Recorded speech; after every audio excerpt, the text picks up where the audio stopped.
The year was 1945. In the endless winding labyrinth of the Mekong's flooded forests, base Lily Pad was a masterpiece of disguise. It was a fleet of 6 heavy wooden barges, lashed together and covered in tons of living soil, mangroves, and hanging vines. From the air, it looked like just another clump of jungle floating downstream. Major Thomas Reed stood on the deck, which was actually a layer of reinforced teak covered in swamp mud. This was a floating radio intercept station, constantly drifting to stay one step ahead of enemy river patrols. Life at base Lily Pad was a humid green fever dream. The men lived in the hollowed-out bellies of the barges, where the temperature stayed at a sweltering 90 degrees. They didn't have the luxury of solid ground. The floor was always tilting, and the air was filled with the sound of cicadas and the distant thrum of boat engines. Their job was to listen tapping into the underwater telegraph cables that ran along the riverbed.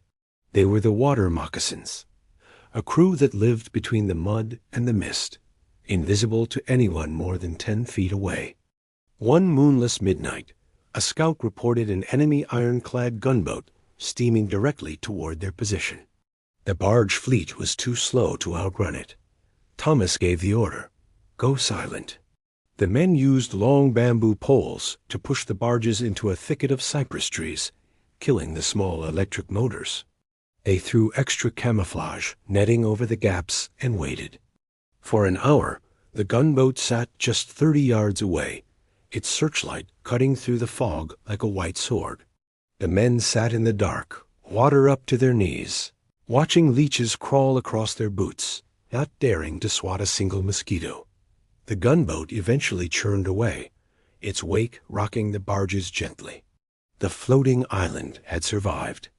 As soon as the ripples died down, the radio operators went back to work, translating the messages they had intercepted from the gunboat itself. They had turned a moment of near death into a gold mine of intelligence. They weren't just hiding. They were hunting from the shadows of the reeds.